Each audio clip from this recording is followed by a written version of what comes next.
Man looks like a wild beast. I had to look at myself for a good couple seconds, like, yo. But we looking wild today. If y'all can rock with me at my bummiest, y'all can rock with me at my best. So we'll see how this video does. What's good, Spider Gang? Welcome. Oh, that's definitely not it. Here we go. Let's get it. This case uncovers what might just be the most prolific. Thank you to the big man up above. Thank you, Lord God. Thank you for your son. Thank you for your hope. Thank you for your grace. Thank you for your mercy. Let us conquer, let us forgive our enemies, and let us keep on conquering the day and the days beyond that. Let's get it. Serial killer in the history of Thailand.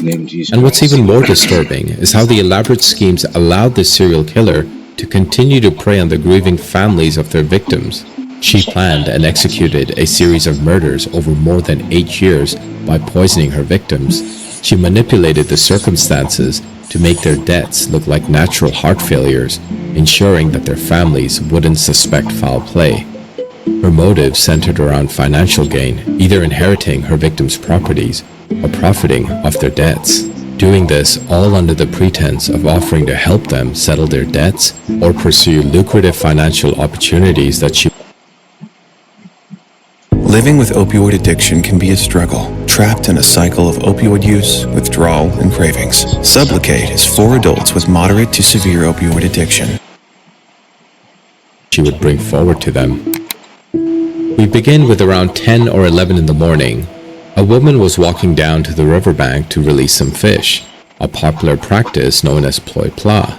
It is believed to bring merit and good karma. But then, suddenly, she fainted and collapsed to the ground. Bystanders quickly gathered to help, finding the woman unconscious. Emergency services were called immediately. By the time the paramedics arrived and attempted CPR to revive her, the woman had already passed away. The medical team suspected cardiac and pulmonary failure, likely an accident, as the cause of death. The woman was identified as Miss Siripon Kawang, known as Koi. She was a 32-year-old successful businesswoman from Kanchanaburi province. However, her parents believed that Koi's mysterious death was more than it appeared to be. She had no known health issues. Furthermore, several of Siripon's belongings, including cash worth approximately $1,400, 2 phones, an iPhone 14 Pro Max and an Oppo, her purse, and her car were found to be missing, raising serious suspicions about the circumstances surrounding her death. At her parents' insistence, authorities took a closer look into Koi's death. Reviewing the CCTV footage from the area, it was evident that Koi had arrived at the river with her friend, Am Sarawat, also known as Am. The two women had come to release fish into the river. Initially, they walked together, but soon they parted ways. Koi continued towards the river, but at some point, Am crossed the road. You can see Am standing here, just watching the direction of the river. Am appeared to be searching for something.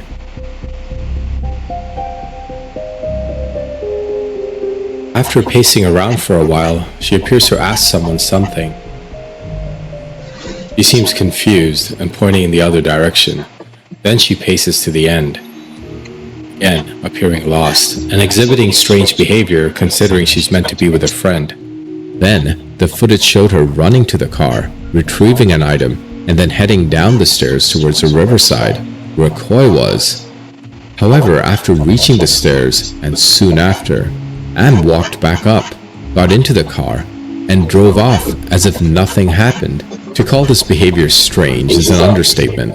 According to Koi's family, she and Am had planned to release the fish together. So why did Am leave when Koi collapsed? Why wasn't she there to help her friend? Why didn't she stay behind to assist? I'm sure this and many other thoughts were racing through their mind. The police recovered Koi's car at the residence of one of Am's acquaintances.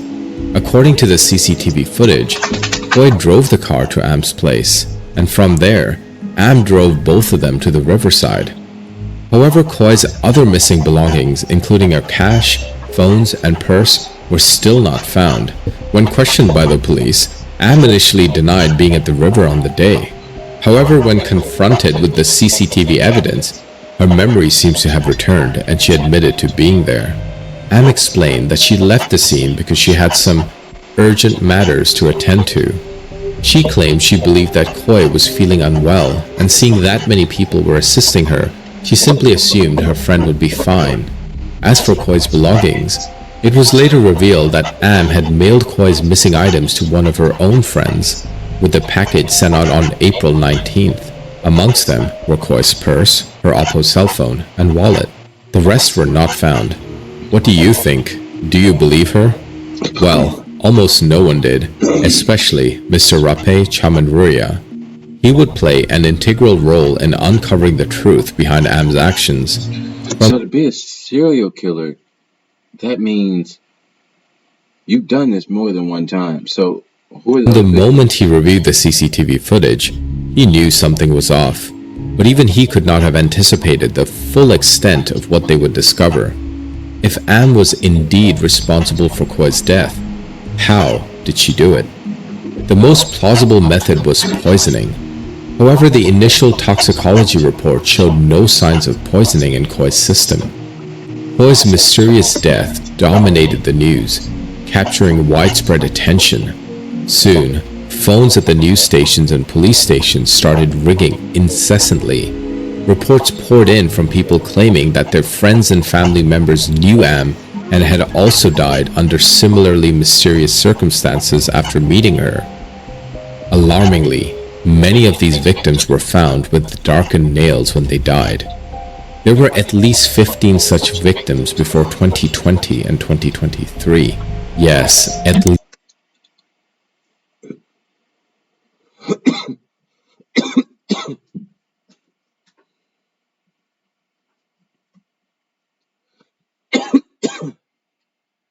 Here's my thoughts, right?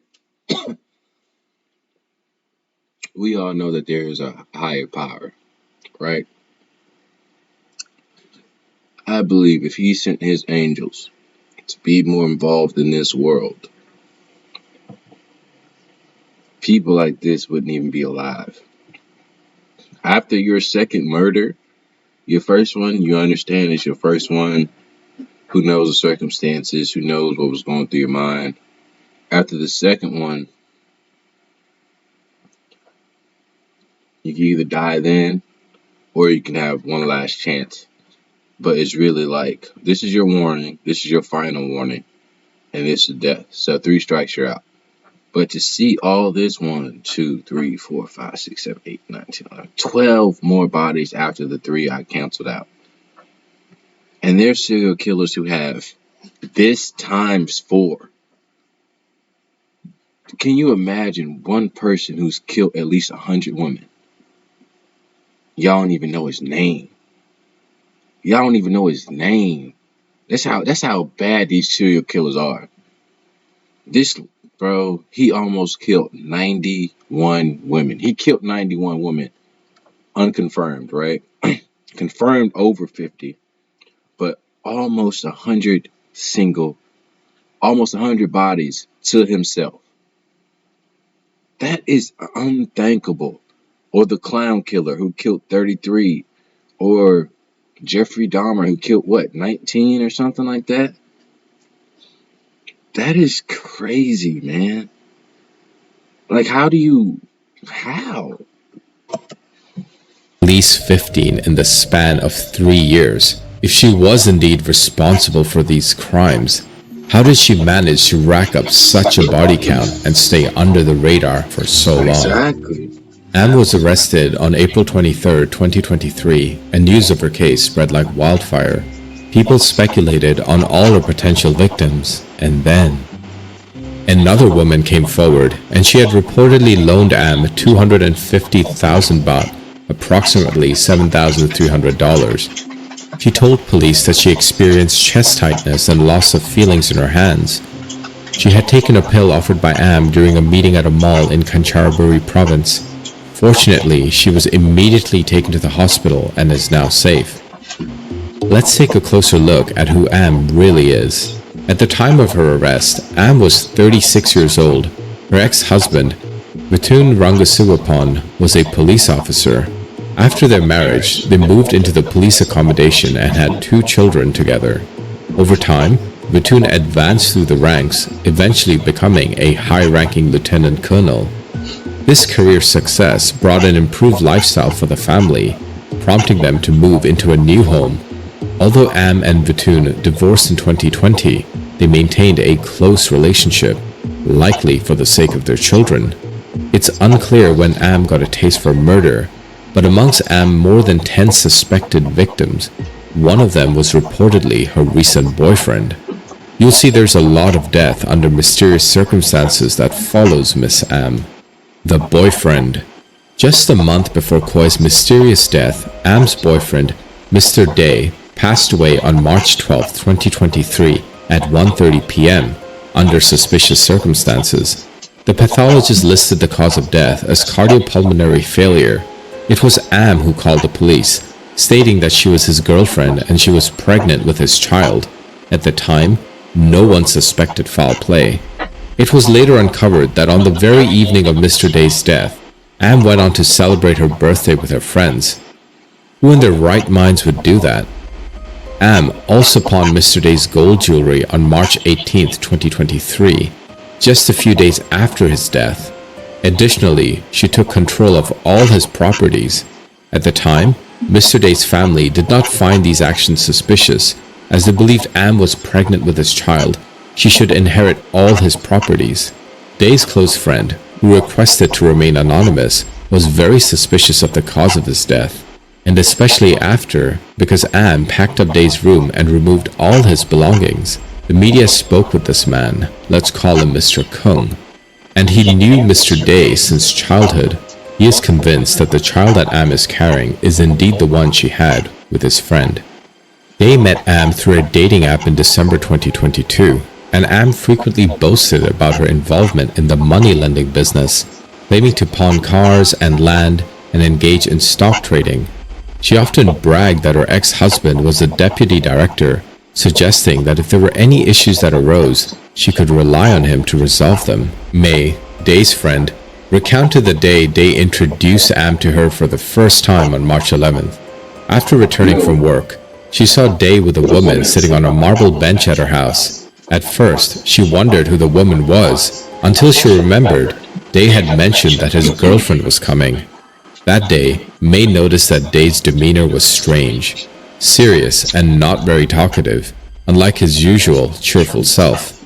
While the two of them sat together, it was Am who spoke more than Day, asking about Day's whereabouts and if there were any other women pursuing him, to which he replied he did not know. After the visit, the two left together. On the day that he died, Am called May to say something was wrong with Day, that he was bleeding profusely. When May arrived, she saw other people and Am in the room before the officers entered. Day was lying down, wearing only underwear with bloodstains on his mouth. She observed that Day's fingernails were dark, but his body was still warm.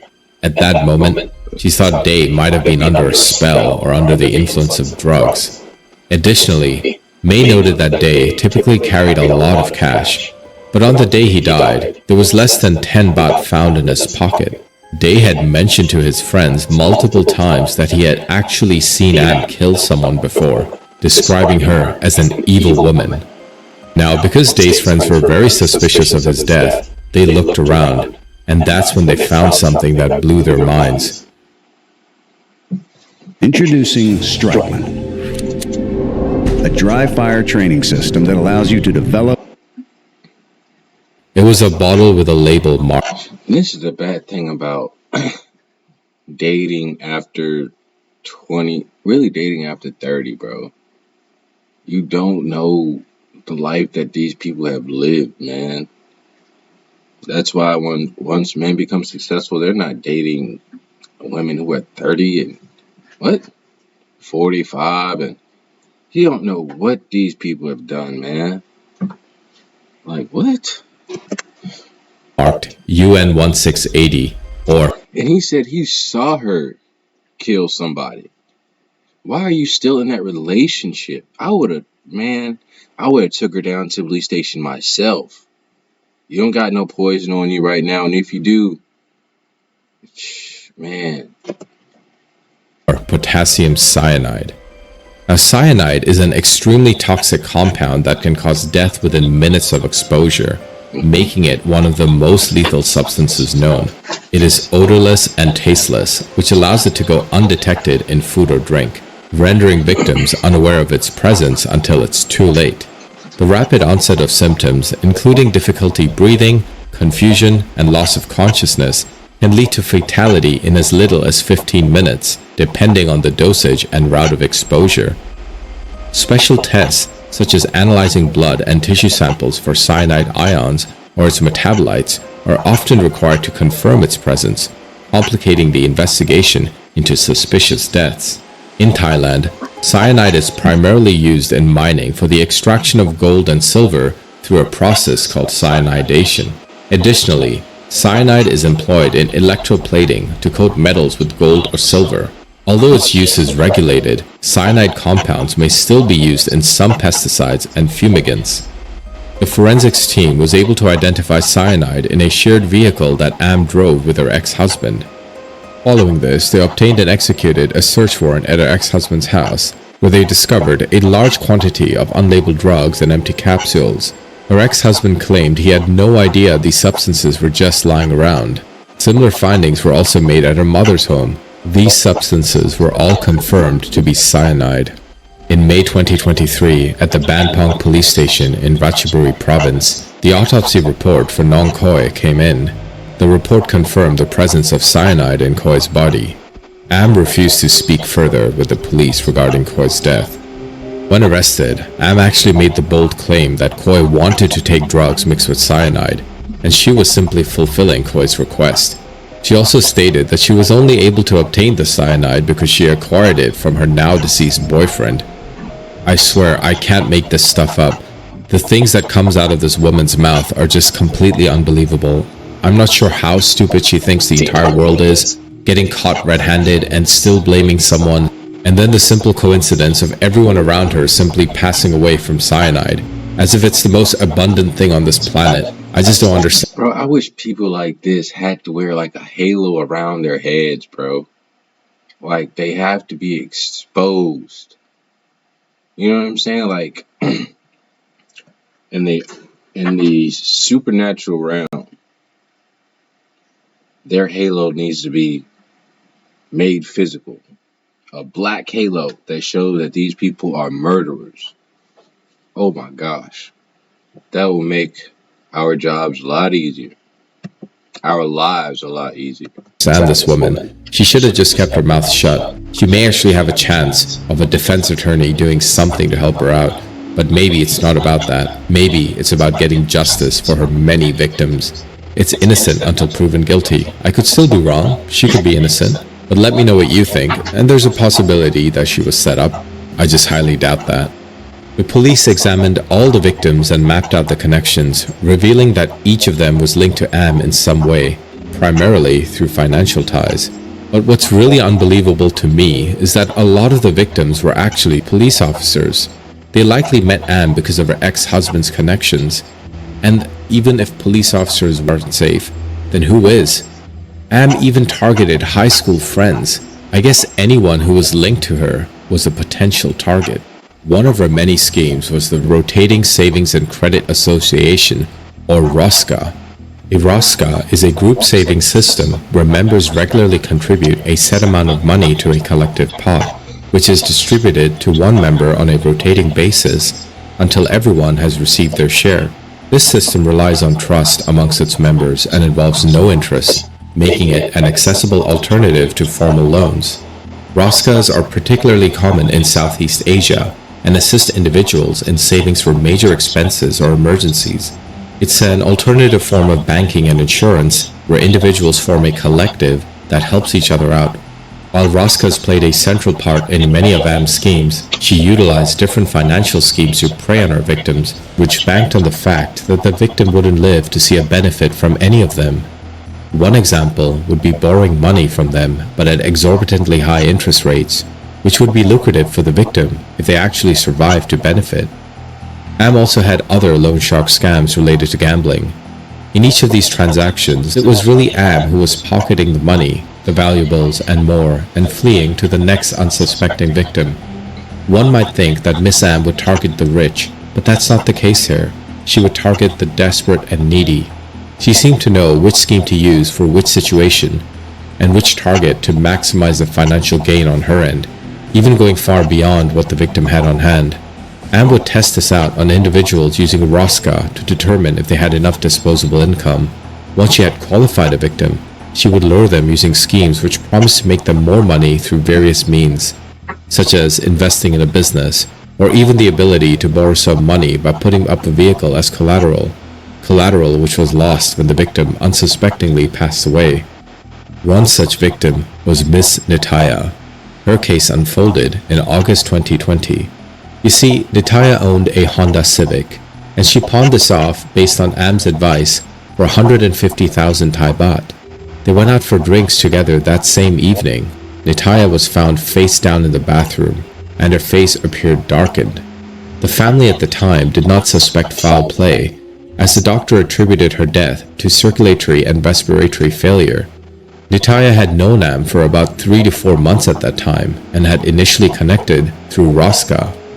But the real kicker here, folks, is that when she passed away, a company would contact her family and notify them that Nitaya had actually pawned off the car.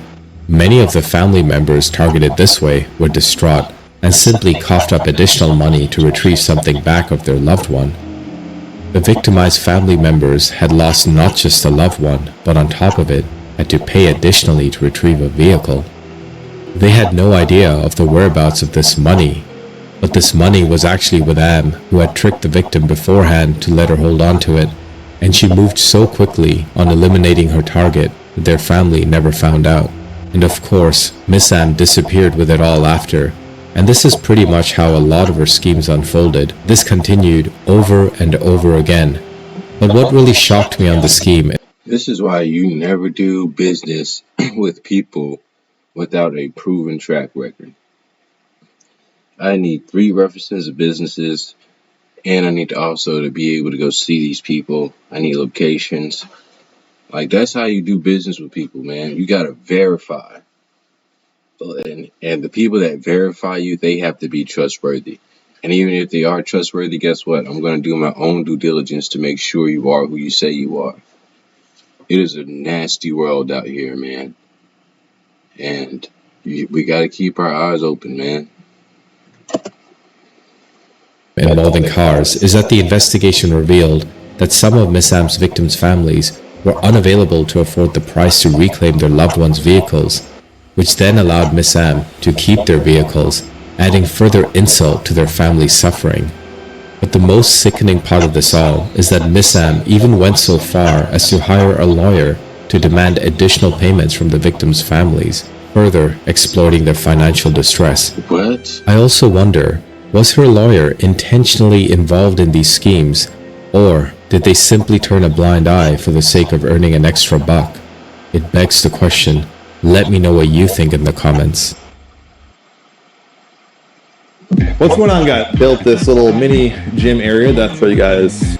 What a very small footprint gym. And Am's MO for carrying out these murders is that she would invite them over to temples, religious ceremonies, fortune-telling, or meals. When they met each other, Miss Am would offer them food or drinks, but these were spiked with cyanide. It's said that during the COVID-19 pandemic, she even provided her victims capsules of medicine or diet pills. Many of these contain cyanide. It's actually very scary. You have to think twice before even drinking coffee that a friend has prepared for you. Police continue to find victims of hers who passed away from cyanide. For example, one passed away as recently as April 1st, 2023. Surveillance footage showed Am sitting next to a police officer, Nipa, at a temple during that time. Nipa had loaned Am a sum of money, and Am had taken her for fortune-telling at a temple. And this is what happened next. The investigators were determined to find out how Am was able to next. Taken her for fortune-telling. Watch Anne as she watched her victims fall. Nipa had loaned Am a sum of money, and Am had taken her for fortune-telling at a temple. And this is what happened next. The investigators were determined to find out how Am was able to obtain the cyanide. Surprisingly, they were able to trace the cyanide to a shop, selling it right in the middle of Bangkok. In fact, the shop had sold over 1,500 bottles. And it became apparent it wasn't even difficult to obtain this online. Damn, it really makes me wonder, how many other crazy poisoners are there in Thailand? There's definitely other cases of cyanide poisoning from the country. Another method Am used to profit from her victims was through life insurance. Usually the victim would get a life insurance policy, which was collateral in case they couldn't pay Am back. Now, she would be entitled to the life insurance payout in case the victim passed away. And of course, the victim would have to pass away of natural causes, which by using cyanide gave the appearance of this. Unless the victims were specifically tested for cyanide, they all appeared to die naturally, and Am was collecting the payouts left and right. With all these schemes, Am is suspected of swindling hundreds and thousands of dollars from her victims. Police found 180 bank accounts with 78 million baht or 2.3 million US dollars, according to Nation Thailand News. She could have been even richer, but she allegedly would lose a lot of her money due to her gambling addiction. Of course, I won't call her a victim, since all her money is blood money, in the most accurate sense of the term. General Surachate stated, "We found that Koi's assets were in a pawn shop under Am's name, which served as evidence against her. When arrested, she wouldn't admit to any wrongdoing. The police even arrested Am's ex-husband and her lawyer, but later the court dismissed their cases because they couldn't find any direct links between them and Am. Now, could Am get the death penalty? Possibly. General Surachate characterized her as a psychopath who has no conscience or guilt. If she is found guilty, he stated that she could become the worst serial killer in Thailand's history. Capital punishment is rarely handed down, but Am's case is exceptional. The most recent execution occurred in 2018, marking the first time since 2009 an execution has taken place in the country. However, if Am enters a not guilty plea, she might avoid the death sentence in exchange for life imprisonment. General Surachate emphasized that serial killers must remain in prison until they die because this type of person cannot coexist with society. At the time of her arrest, Am was 4 months pregnant, but she miscarried months later whilst in prison. Social media was not kind with the comments, some even stating that it's good that she lost the baby. But they just resented this woman so much, and it's not surprising, because some of her victims were the family's breadwinners, and one had even recently welcomed a baby. Am has been swindling and murdering people since 2015, managing to do so without detection for years. She caught 15, huh? Okay. She caught 15 bodies between 2015 and 2022? Usually that time span is like years, like a couple decades. Usually, not all the time. That is ridiculous. Investigators believe Am got a taste for murder and her financial benefits through one of her earlier victims, a woman named Sai. Am offered to help Sai by looking after her properties while she lived outside of Thailand. One day, Sam returned to Thailand, and Am was more than eager to pick her up from the airport. She took her to her condo. The following day, Sai was found dead. Afterwards, Am took Sai's house and sold it. Afterwards, Am sold Sai's house and pocketed the money. Research indicates that female murderers often seek benefits from close relationships, while male perpetrators are driven by factors related to violence or dark desires. But regardless of motives, her body count alone puts her in the same league as many other serial killers. Yes. So, my friends, the next time you meet someone, especially in Thailand, you better be careful. Make sure you know exactly what's in the food or drinks you're about to consume. Cyanide is far too easy to acquire for this not to be a problem. I don't care how pretty she is. Y'all see how they showed that pretty face and it was like, oh, y'all make sure. Yeah, I'ma still make sure. I'm not drinking nothing from nobody. I need to see it come. I'm not going to the bathroom. I'm looking at my meal like, and bro, this is ridiculous. Y'all stay up, y'all stay blessed, and use this as a lesson.